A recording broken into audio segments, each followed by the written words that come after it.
नमस्कार दोस्तों, मैं इंदु हाड़ा और आप देख रहे हैं हमारा खास प्रोग्राम व्यू पॉइंट, जिसमें हम देश और दुनिया के चर्चित मुद्दों पर बातचीत करते हैं और बातचीत करने के लिए बुलाते हैं हमारे खास मेहमानों को। आज का चर्चित मुद्दा है G20, जिसमें भारत मेजबानी करने वाला है और इस पर हमसे बातचीत करने के लिए हैं ओजांग IAS अकेडमी के MD ओजांग सर। सर, आपका बहुत बहुत स्वागत है हमारे खास programme view point. Thank you so much. Sir, G20 जिसमें भारत मेजबानी करने वाला है, ये आज़ादी के बाद पहली बार ऐसा मौका भारत को मिला है, जो कि भारत के लिए बहुत ही गर्व की बात है और भारत के लिए ही नहीं, हम सभी देशवासियों के लिए गर्व की बात है। किस तरीके से आप इसे देखते हैं? नो डाउट, ये हम सभी भारतीयों के लिए बहुत अविस्मरणीय एक मोमेंट है कि आज हम पहली बार G20 जो ग्लोबल इकोनॉमीज़ हैं, उनके जो 20 देश हैं, उनका हम एक सम्मेलन आयोजित कर रहे हैं भारत में। एक तरफा तो हम कह सकते हैं बहुत गर्व की बात है, लेकिन अगर दूसरी तरफ कहें तो भारत को आज़ाद हुए 75 साल हो गए और इस बीच भारत दुनिया की दूसरी सबसे बड़ी आबादी का प्रतिनिधित्व करता है। और ऐसी कंडीशन में अगर हम दूसरी तरीके से देखें तो तमाम पश्चिम देश या विकसित देश भारत के महत्व को पहचान पाने में इतना समय क्यों लगा गए। भारत की वो पावर, वो डेमोग्राफी, वो एक युवा शक्ति, मुझे लगता है कि हमें जो ये पहचान मिली है वो बहुत देर से मिली है। हमें ये पहले मिलना चाहिए था। और आज जिस तरह से वैश्विक मंचों पर हम दिखाई पड़ रहे हैं, चाहे वो SCO हो, चाहे वो आज संयुक्त राष्ट्र की बात हो रही हो, या आज हम क्लीन एनर्जी की बात कर रहे हैं, उसमें अगर हम देखें तो भारत बहुत मुखर होकर अपनी बात कह रहा है। अब हम भारतीयों को सोचना होगा कि पूरी विश्व बिरादरी ने हमारी जो ताकत है, हमारी जो पहचान है, उसको पहचानने में बहुत लंबा समय लगा दिया। हमें इतना इंतज़ार नहीं करना चाहिए था। और अभी भी बहुत सी ऐसी चीज़ें हैं जो हमारे लिए बहुत इंतज़ार का एक कारण बन रही है, जिसमें कि सबसे प्रमुख है संयुक्त राष्ट्र सुरक्षा परिषद की स्थायी सीट। आज भी हम वहाँ पर खड़े हैं, जबकि उसके संस्थापकों में से हम एक रहे हैं। तो ऐसा दिखाई पड़ता है कि जो पूरी ग्लोबल बिरादरी है, जो एक मंच है, वो अभी तक भारत को बहुत कमतर करके आंकती थी, या भारत के लिए उसकी नीतियाँ बहुत स्पष्ट नहीं थी। और शायद अब हम जो बहुत पहले अचीव कर सकते थे, उसको शायद अब हम मुखर होकर कह पा रहे हैं। तो ये एक नो डाउट ये बहुत बड़ी अचीवमेंट भी है और एक उभरते भारत की, युवा भारत की, जनांकी लाभांश वाले भारत की एक बहुत महत्वपूर्ण बात है। बिल्कुल सही कहा आपने। भले ही देरी हुई हो, लेकिन अब लगता है कि भारत जो है पुरजोर तरीके से अपनी पहचान और शक्ति का प्रदर्शन है वो वैश्विक मंचों पर कर रहा है। और G20 के में इसमें थीम को लॉन्च किया गया, इसकी वेबसाइट को लॉन्च किया गया, इसके लोगों को भी लॉन्च किया गया और देखा जा रहा है कि लोगों में कमल के चिन्ह को प्रतिबिंबित किया गया है। तो कमल के चिन्ह को चुनने के पीछे क्या मायने हैं? नो डाउट, इसको राजनीतिक रूप से भी जोड़ के देखा जा सकता है कि रूलिंग पार्टी है, लेकिन अगर प्रधानमंत्री की बात को ध्यान से सुने तो कमल प्राचीन समय से ही हमारे लिए बहुत पवित्र रहा है। कमल में 7 पंखुड़ियाँ इसके लोगों में डाली गई हैं, जो 7 कॉन्टिनेंट्स की बात करता है, जो पूरे एक वैश्विक बिरादरी की बात करता है। भारतीय संगीत परंपरा जो कि बहुत ही समृद्ध, बहुत ही विविध रही है, उसमें 7 सुर रहते हैं, भारत उनकी बात करता है। कमल कीचड़ में खिलता है, बड़ी खास बात है, कितनी भी गंदगी हो। और अगर हम पूरे दुनिया को ध्यान से देखें तो आज की दुनिया में युद्ध हो रहा है, भुखमरी का आलम है, आतंकवाद है, तनाव है, खाद्य सुरक्षा के ऊपर क्वेश्चन लग रहे हैं और पर्यावरण नो डाउट अपने आप में एक संकट बनता चला जा रहा है। पूरी दुनिया में क्यास है, न दोस्त का पता, न दुश्मन का पता, कौन किसकी तरफ है ये भी बताना बहुत मुश्किल है। ऐसी कंडीशन में भारत एक संदेश देना चाहता है कि मानवता, मानववादी सोच, एक वैश्विक सोच का जो कमल है, ये भले चाहे दुनिया में कितना भी क्यास हो, ये वहाँ पर खिल सकता है। तो नो डाउट ये जो हमने लोगो रखा, हमने जो सिंबल रखा है, ये भारत की उसी धरोहर से निकल कर आता है, जिसको वसुधैव कुटुंबकम कहा जाता है, जिसको पूरी दुनिया मानती थी और भारत पूरी दुनिया में ये संदेश देता रहा है। अचानक से आज़ादी के बाद हमारी ये छवि थोड़ी धूमिल हुई। हम शायद उसका कारण ये था कि हम भारतीय पूरे गर्व के साथ, एक जुड़ाव के साथ हम ये बात नहीं कह पाते थे कि हम वो देश हैं जो पूरी दुनिया का पेट भरते थे, हम वो देश थे जो वसुधैव कुटुंबकम की बात करते थे, हम वो देश थे जो सर्वे भवन्तु सुखिनः सर्वे सन्तु निरामया, यानी इस धरती पे रहने वाले हर व्यक्ति की सुखी और निरोगी होने की कामना करते थे।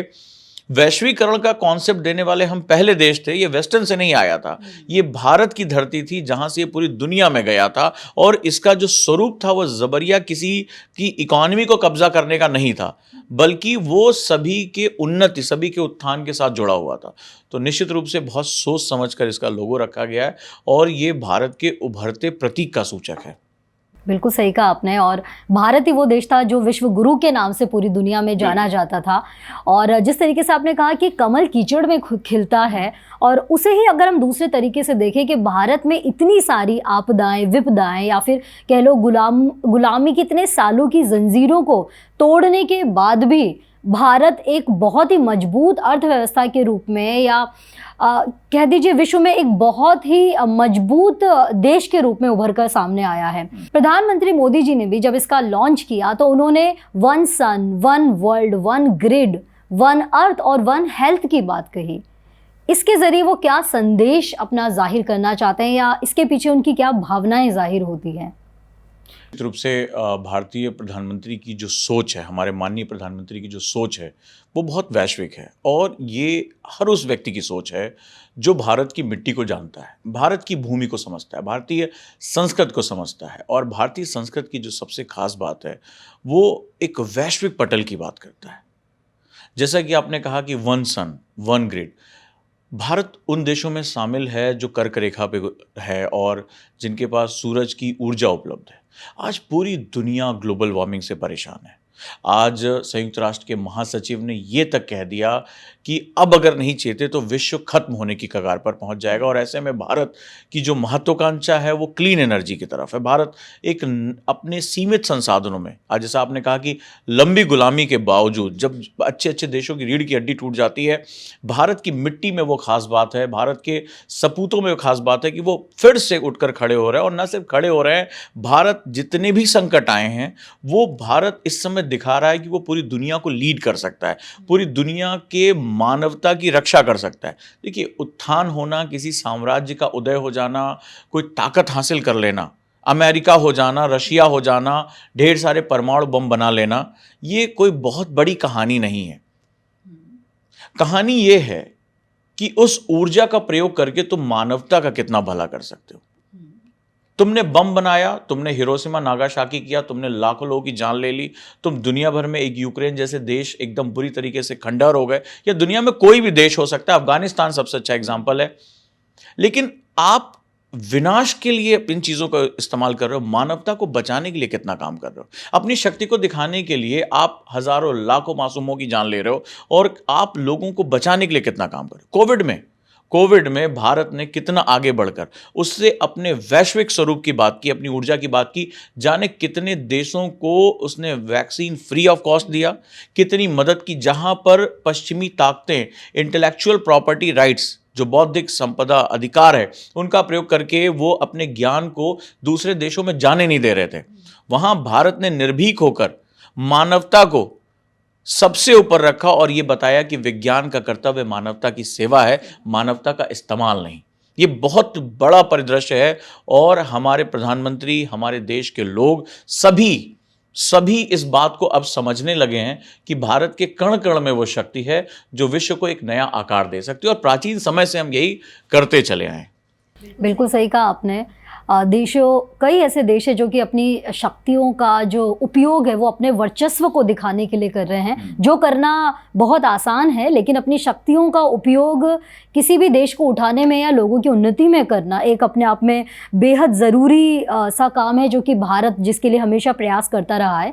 तो भारत को जब G20 की मेज़बानी के जरिए अपनी बात विश्व के मंच पर कहने का मौका मिला है, और हम जो है वो मानव के उत्थान की बात करते हैं, उनके सहयोग की बात करते हैं, तो ऐसे में जब आतंकवाद के मुद्दे को, जब भारत बार बार कोशिश करता रहा है कि आतंकवाद के मुद्दे को जो कि सिर्फ भारत के लिए ही एक बड़ी समस्या नहीं है बल्कि पूरे विश्व के लिए एक बड़ी समस्या है, और उसकी कोशिशों में वो किसी न किसी तरीके से विफल होता रहा है। जैसे कि हाल ही की अगर बात करें तो कुछ आतंकवादियों को ब्लैकलिस्ट करने की कोशिशों में चीन की वजह से हम लोग विफल हो पाए थे। तो जब भारत को एक बड़े मंच पर बात कहने का मौका मिला है, तो आपको लगता है कि हम आतंकवाद के इस मुद्दे को की बात पर अपनी बात को रख पाएंगे और कोई ठोस जो है हल जो है हम निकाल पाने में सक्षम रहेंगे? क्वेश्चन आपको बहुत अच्छा है इंदु जी। और सबसे पहले मैं G20 की थोड़ी पृष्ठभूमि के बारे में बात करूंगा कि G20 जो है वो 20 विकसित और विकासशील देशों का एक समूह है, और जिसमें पूरी दुनिया की जीडीपी का 85% बहुत बड़ा हिस्सा होता है, वो इसमें शामिल है। और पूरी दुनिया के अगर विश्व व्यापार की बात करें, वर्ल्ड ट्रेड की बात करें, तो 75%। लेकिन उससे भी महत्वपूर्ण बात है कि G20 कंट्रीज़ जो हैं वो दुनिया की 2/3 आबादी का प्रतिनिधित्व करती हैं। और उसमें अगर हम विकासशील देशों की बात करें तो एक ऐसी आबादी है जिसके पास सर पे छत नहीं है, जिसके पास 2 वक्त का खाना नहीं है, अच्छी स्वास्थ्य सुविधा नहीं है, शिक्षा नहीं है। इन देशों में बहुत सी बच्चियां ऐसी हैं जो कभी स्कूल या तो जा नहीं पाई या अपने स्कूल के वर्ष को पूरे नहीं कर पाई। तो इसमें से एक बहुत बड़ा हिस्सा ऐसा है जिनके पास मानवता से संबंधित, मानव से संबंधित बहुत बड़ी समस्याओं का अंबार है। मज़ेदार बात है कि भारत की जो भू राजनीति है उसको समझना बड़ा ज़रूरी है, जो जियोपॉलिटिक्स है। एक तरफ पाकिस्तान और एक तरफ चीन। चीन जिसके पास अपनी आज एक सामरिक और आर्थिक महत्वाकांक्षा है, वो दक्षिण चीन सागर से लेकर वो वन रोड वन बेल्ट तक वो यूरोप तक पहुंचना चाहता है, वो पूरी दुनिया के व्यापार पे अपना कब्जा करना चाहता है। वहीं पाकिस्तान है जो वास्तव में फेल्ड नेशन हो चुका है, लेकिन उसके पास, उसकी राजनीति के पास कोई भी एक दिशा नहीं है। अभी आपने देखा कि वहाँ इमरान खान के ऊपर गोलियां चल गई। लोकतंत्र वहाँ किस रूप में है आज तक कोई नहीं समझ पाया। शासन कौन चला रहा है ये आज तक कोई नहीं जान पाया। सेना पर्दे के पीछे है या पर्दे के आगे, कोई नहीं जानता है। और ऐसी कंडीशन में ये दोनों देश आतंकवाद को किसी न किसी रूप में इस्तेमाल कर रहे हैं। और इनके इस्तेमाल करने का जो सबसे बड़ा रीज़न है वो रीज़न है कि वो भारत को डीस्टेबलाइज करना चाहते हैं, क्योंकि पूरी दुनिया ये बात जानती है, स्पेशली दक्षिण एशिया में, साउथ एशिया में, कि भारत के पास वो शक्ति है कि वो उभर सकता है। और उभरने का जो सबसे बड़ा कारण है कि जब चाइना के उभार को लोगों ने देखा तो शुरुआती दौर में चाइना बड़ा शांत बना रहा, इन्वेस्टमेंट करता रहा। लेकिन जैसे जैसे चाइना के पास पावर आती गई, उसके पास पैसा आता गया, लोगों ने देखा कि वो एक हार्ड पावर की तरह इस्तेमाल हो रहा है, वो कैप्चरिंग कर रहा है। ताइवान के साथ टेंशन, जापान के साथ टेंशन, अमेरिका के साथ ट्रेड वॉर, और जिस तरह से उसने छोटे छोटे देशों को कर्ज के जाल में फंसाया है, वो बहुत चिंता का विषय है। पूरे विश्व बिरादरी के लिए ये बहुत बड़ा एक संकट क्रिएट हो सकता है। तो इस तरह से अगर हम देखें, भारत का जो मूल्य है, भारत के जो सांस्कृतिक मूल्य है, जैसे कि बात हो रही है वसुधैव कुटुंबकम की, कहा गया कि चाइना से कोविड निकला, ये बात बहुत आरोप लगे। अब ये कितना सत्य है कितना नहीं ये रिपोर्ट्स में पता चलेगी। लेकिन चाइना भारत के कंपैरिजन में बहुत ज़्यादा पैसे वाला था। लेकिन जब विश्व बिरादरी की जो है वो बात आई हेल्प करने की, तो चाइना कभी भी सामने नहीं आया। उसने अपनी वैक्सीन को खुल के लोगों को नहीं दिया, उसने उस टेक्नोलॉजी को छुपाने की कोशिश की। वहीं भारत अपने सीमित संसाधनों में, जिसके बारे में कहा जाता था कि ब्रिक्स कंट्री में सबसे कम इसका स्वास्थ्य का बजट है, वो पूरी दुनिया के सामने आया और बोला कि कोई बात नहीं, हम उस देश के लोग हैं जिसकी थाली में अगर 2 रोटी है और खाने वाले 4 हैं तो हम आधी आधी रोटी कर लेते थे, किसी को भगाते नहीं थे। ये हमारा मूल्य है और हर भारतवासी को इस बात को रियलाइज़ करना चाहिए, गर्व करना चाहिए कि हमने अपने सीमित संसाधनों को, हम उस देश के लोग हैं, उन कहानियों का हिस्सा हैं कि हमने अपने सीमित संसाधनों को लोगों को बांट कर मानवता की भलाई के लिए हमेशा काम किया। तो दुनिया अब ये बात बहुत गहराई से समझने लगी, भारत एक सॉफ्ट पावर है। भारत एक ऐसी पावर है जो पूरी दुनिया के झगड़ों को निपटाने में सहायक हो सकती है, और भारत बार बार ये प्रदर्शित कर रहा है। ऐसे में आतंकवाद का मुद्दा ये बड़ा समझना ज़रूरी है कि इसमें जो G20 के भी पार्ट हैं उनका भी जो रुख है वो बड़ा साफ नहीं है। खासतौर पे आपने अमेरिका के केस में देखा कि पाकिस्तान को उसने F-16 लड़ाकू विमानों को देने की बात की। पहले वो कभी बार कहता है कि पाकिस्तान एक आतंकवादी देश है। तो एक्चुअली पूरी दुनिया में जो ये एक फ़लसफ़ा चला कि good terrorism and bad terrorism, यानी अगर वो मेरे पक्ष में है तो वो गुड टेररिज्म, अगर वो मेरे पक्ष में नहीं है तो बैड टेररिज्म। यानी कि जियोपॉलिटिक्स को चलाने के लिए टेररिज्म एक औजार की तरह हो गया है, जिसमें बहुत से ताकतवर देश टेररिज्म को, दूसरे देश को और उसके टेरिटरीज को डीस्टेबलाइज करने की कोशिश कर रहे हैं। ऐसे में भारत में होने वाला ये सम्मेलन, और भारत जिस तरह से आज बहुत कॉन्फिडेंट होकर मैं ये कहूँगा, चाहे वो हमारे विदेश मंत्री हों, चाहे हमारे प्रधानमंत्री हों या कोई भी हो, आज हर मंच पर जितनी कॉन्फिडेंट होकर हम अपना रुख रख रहे हैं जो पहले हम नहीं रखते थे, और दुनिया आज चाहे सोशल मीडिया के थ्रू, चाहे इलेक्ट्रॉनिक मीडिया के थ्रू हमारी बात सुन रही है, ये बेस्ट मौका है ये समझाने का कि गुड और बैड टेररिज्म नहीं हो सकता।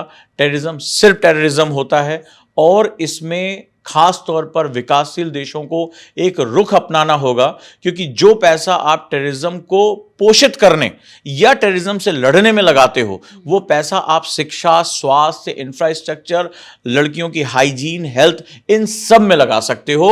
और अगर हम विश्व बिरादरी बहुत जल्दी इस पे एक राय नहीं रखेगी तो नो डाउट सबसे बड़ी मार इन वेस्टर्न ब्लॉक्स को नहीं झेलना है, हमें झेलना है, हमारे जैसे विकासशील देशों को झेलना है, जिसकी बहुत बड़ी आबादी को एक सम्मानित जीवन जीने के लिए भी अभी लड़ाई लड़नी पड़ रही है। बिल्कुल सही कहा आपने। भारत और कुछ गिने चुने देश ही नहीं बल्कि पूरे विश्व को कहीं ना कहीं किसी न किसी समय पर आतंकवाद का सामना करना पड़ सकता है, क्योंकि आतंकवाद का अपना कोई धर्म नहीं होता है।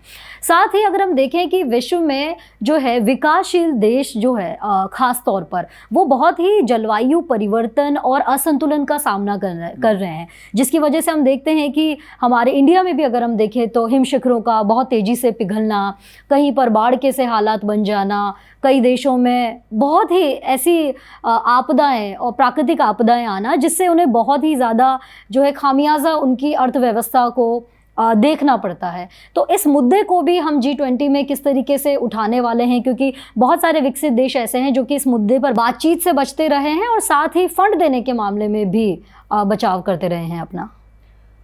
पर्यावरण का मुद्दा एक ऐसा मुद्दा है जहां पर कथनी और करनी में सबसे ज़्यादा अंतर देखने को मिलता है। एक्चुअली क्या होता है कि जब हमारे सामने कोई संकट आता है तो सडन हम उसको कैलकुलेट कर लेते हैं। इन्वायरमेंट का जो संकट है वो लोगों को समझ में नहीं आया। जैसे अगर आप जहरीली हवा में सांस ले रहे हैं, दिल्ली में गैस चैम्बर है, तो उसका इम्पैक्ट क्या पड़ रहा है आप इसको मेजर नहीं कर सकते, ये सालों बाद आपको पता चलेगा। तो यहाँ विश्व बिरादरी के सामने भी यही चीज़ है। इसमें दोनों जो ब्लॉक्स, चाहे हम पश्चिम की बात करें या दुनिया के और हिस्सों की बात करें, विकासशील देश ये कह रहे हैं कि हमें ग्लोबल वार्मिंग से लड़ने के लिए जो अपना सब कुछ ट्रांसफॉर्म करना है, हमारे पास वो नहीं है। जो वेस्टर्न कंट्रीज हैं वो इसको एक अपॉर्चुनिटी के रूप में देख रहे हैं। मैं इसको पर्यावरण का मुद्दा कहने के बजाय अगर मैं इसको इन्वायरमेंटल डिप्लोमेसी कहूँ तो ज्यादा अच्छा हो। मतलब वो इसको एज ए हथियार यूज कर रहे हैं कि किसी तरीके से जो विकासशील देश है उनके उद्योग धंधे बंद हो जाएं, उनकी विकास यात्रा रुक जाए और ये हम पर डिपेंडेंट हो जाए या हमारे लिए एक बाजार बन के रह जाए। इसलिए मैं कह रहा हूं क्योंकि अगर आप फैक्ट्स को ध्यान से देखोगे तो बड़े बड़े सम्मेलन होते हैं, COP27 की बात चल रही है, ठीक है, सीधे सीधे वार्निंग दे दी गई। इससे पहले भी बहुत कुछ हुआ। पेरिस में आपने देखा क्या क्या हुआ कि हम दुनिया का तापमान ये लेकर आएंगे, वो लेकर आएंगे। लेकिन एक्चुअली में क्या हो रहा है? क्या फंड दिया? अमेरिका कितने ज्यादा युद्ध में पैसे झोंक चुका है, $1 बिलियन वो झोंक देता है एक ऐसे युद्ध में जहां वो कहीं नहीं पहुंचता। अंत में अफगानिस्तान से उसको सब कुछ अपना उठा के लेके जाना पड़ता है, लेकिन उससे कुछ $1000 मांगे जा रहे हैं, कुछ अरब रुपए मांगे जा रहे हैं, और वो उसके पीछे दुनिया भर के लॉजिक दे रहा है। तो हमें ये समझ में क्यों नहीं आ रहा कि $1 बिलियन वो मिसाइल गिरा सकता है अपनी राजनीतिक महत्वाकांक्षा को पूरी करने के लिए, और कुछ $1 मिलियन देने में उसको दुनिया भर की बातें वो करता घूम रहा है कि हम क्या करें और हम क्या ना करें। और ऐसा दुनिया के हर देश की बात है। मतलब वो फिलॉसफी बहुत कर रहे हैं, रिपोर्ट्स बहुत दे रहे हैं, ग्लेशियर पिघल रहा है, ग्लेशियर पिघल रहा है। अरे ग्लेशियर पिघल रहा है तो किसी एक को छोड़े ना छोड़ेगा, वो सबको लेके निपटेगा।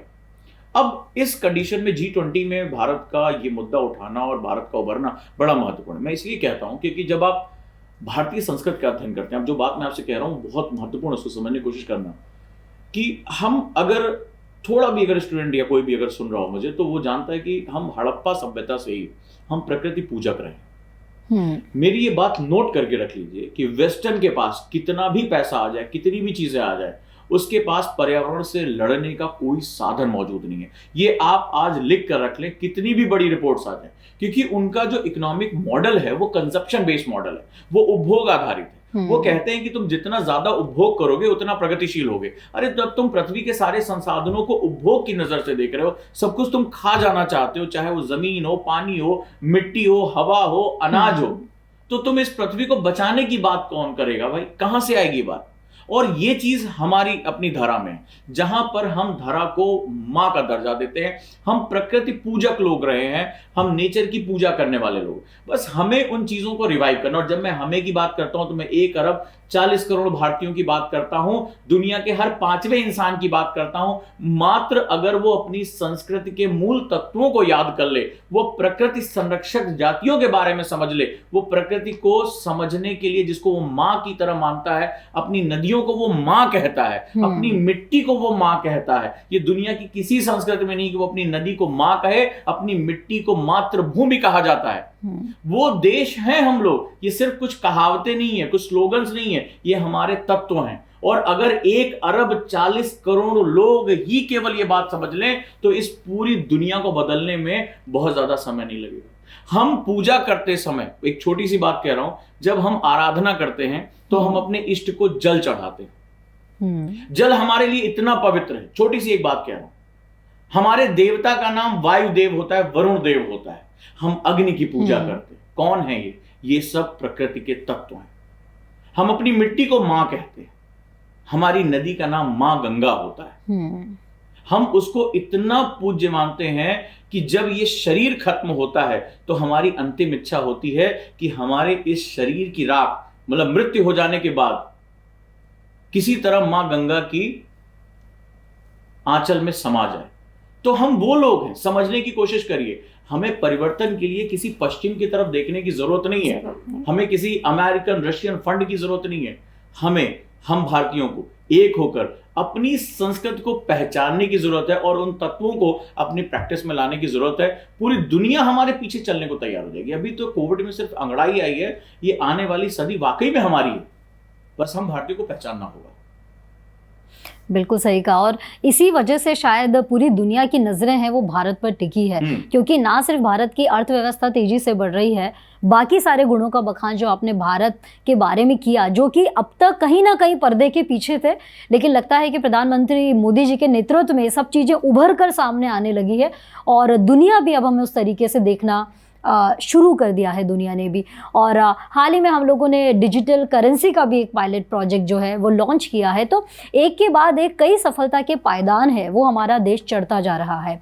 तो ऐसे में कौन से मुद्दे हैं जो हमारे लिए बहुत ज़रूरी हैं, जिन्हें G20 समिट में रखा जा सकता है, या ऐसी कौन सी चुनौतियाँ हैं जो हमारे सामने इस समिट के दौरान आ सकती हैं? देखिए, सबसे पहले तो जो पूरी दुनिया में टर्मोइल है, राइट, उस टर्मोइल में सबसे पहले देखें तो जैसे रशिया यूक्रेन का युद्ध, और जिस तरह से भारत ने रुख अपनाया है कि वो रशिया की साइड भी है और यूक्रेन की साइड भी है, तो चाहे वो वेस्टर्न ब्लॉक हो या कोई अदर ब्लॉक हो, वो सब उम्मीद कर रहे हैं कि भारत ही एक ऐसा देश है जो इस युद्ध में शांति वार्ता की तरफ जा सकता है, थर्ड वर्ल्ड वॉर से पूरी दुनिया को बचा सकता है। इसके साथ साथ जिस तरह से रशिया और यूक्रेन में युद्ध हुआ और खाद्य संकट पैदा हुआ, और जिस तरह से भारत ने मदद के लिए हाथ आगे बढ़ाया, दुनिया को ये भी पता चल चुका है कि ये वो भारत नहीं है जो कभी गेहूं के लिए, सड़े गेहूं के लिए वो लाइन में लगा करता था। आज ये सिर्फ ना अपने लोगों की जरूरत पूरी कर पा रहा है, ये दुनिया की जरूरत भी पूरी कर सकता है। फिर दुनिया की स्वास्थ्य सेवाओं पर लोगों का ध्यान गया, और जिस तरह से हमने आज बात की है वन हेल्थ की, वन वर्ल्ड और वन हेल्थ की, वो भी एक बहुत ही वैश्विक सोच है। और दुनिया को ये समझ में आ रहा है कि सस्ती, गुणवत्तापूर्ण, अच्छी अगर मेडिकल सुविधा कोई दुनिया को दे सकता है तो वो भारत हो सकता है। तो ये ऐसे मुद्दे हैं जो आज के समय में बहुत महत्वपूर्ण है। और नो डाउट, अंत में फिर वही कहूँगा, पर्यावरण। और पर्यावरण कोई वस्तु नहीं है जिसको हम प्राप्त कर सकें। उसके लिए आपको क्लीन एनर्जी की तरफ जाना पड़ेगा, क्योंकि एनर्जी सिनेरियो ही पूरी दुनिया के प्रदूषण का सबसे बड़ा कारण है। और इसके साथ साथ नदियों को साफ करने की योजनाएं, तमाम लोगों को जोड़ने की योजनाएं। और आज पूरी दुनिया, चाहे वो किसी भी तरीके से हो, गरीबी, भूखमरी, इन सब का शिकार हो रही है। जिस तरह से अभी आपने IMF की रिपोर्ट अगर पढ़ी होगी कि ये बहुत महत्वपूर्ण निकल कर आया है कि किस तरह से भारत ने सबसे ज्यादा लोगों को डिजिटल टेक्नोलॉजी के माध्यम से कोविड टाइम में मदद की, उन तक जो है वो फंड पहुंचाए, ये बहुत ही महत्वपूर्ण है। तो नो डाउट ये जो हमारा उभार हो रहा है वो बहुत ही बड़े लेवल पे हो रहा है, और ये सारे मुद्दे G20 में होने चाहिए। आउटपुट चाहे जो निकले, लेकिन एक बात आप समझना कि दुनिया भारत की तरफ देख रही है। अब भारत की तरफ क्यों देख रही है ये समझना भी बड़ा जरूरी है, क्योंकि जो वेस्टर्न है ना, ये बिना मतलब के किसी को अपना दोस्त नहीं बनाता। आज अगर हम पूरी दुनिया की इकोनॉमी की बात करें तो यूके की इकोनॉमी आप देख रहे हैं, वहाँ क्या टर्मोइल, वहाँ पे 47-45 दिन के लिए लोग प्रधानमंत्री बन रहे हैं। 0.3% GDP growth, America 1% GDP growth, China के बारे में भी कुछ अच्छी खबरें नहीं है। ऐसे में दुनिया का इकलौता ऐसा देश जो 6 से 7% की एनुअल ग्रोथ ले रहा है, आईएमएफ की रिपोर्ट के हिसाब से बता रहे हैं। यानी कहाँ पूरी दुनिया और कहाँ भारत, ये ग्रोथ है। और जैसा कि आपने कहा कि प्रधानमंत्री नरेंद्र मोदी की अध्यक्षता में, मैं यहाँ एक चीज और जोड़ूंगा, केवल प्रधानमंत्री नहीं, ये भारत के उस यूथ की पावर है जो आज दुनिया में सबसे ज्यादा स्टार्टअप लेकर आ रहा है, जो आज मुखर होकर कह रहा है मुझे ये अच्छा लगता है, मुझे ये अच्छा नहीं लगता। हम वो भारत नहीं है कि हमें कुछ भी दे दिया हम उसको बर्दाश्त कर लेंगे। आज स्टार्टअप हो गया, आज फाइनेंशियल टेक्नोलॉजीज में हम नंबर 1 जा रहे हैं, आज हमारे पास निवेश आ रहा है, भारत की ताकत पूरी दुनिया देख रही है, भारत के लोग कई देशों में जाकर उनके राष्ट्र को चला रहे हैं, कंपनीज को चला रहे हैं। तो ये पूरी ताकत इकट्ठा होती चली जा रही है और ये भारतीयों की ताकत है जो पूरी दुनिया को मजबूर कर रही है कि हमारी तरफ देखें। अब भारत को किसी भी मंच पे, चाहे वो चाहे या ना चाहे, नेग्लेक्ट नहीं किया जा सकता। और ये हम भारतीयों की ताकत है, ये यूथ की ताकत है जो अब इस बदलाव के लिए तैयार है। बिल्कुल सही कहा आपने। और भारत के लिए G20 की मेज़बानी करना ना सिर्फ गर्व और खुशी की बात है, बल्कि एक बड़ी चुनौती भी है। और हमें पूरा विश्वास है कि हम इस चुनौती में भी सफल होंगे। लेकिन ये जिम्मेदारी सिर्फ देश की नहीं, सिर्फ सरकारों की या कुछ चुनिंदा लोगों की नहीं है, बल्कि इस देश में रहने वाले हम हर एक भारतवासी की है, जिसमें हम सफल ज़रूर होंगे। सर, आपका बहुत बहुत धन्यवाद हमारे शो में आने के लिए।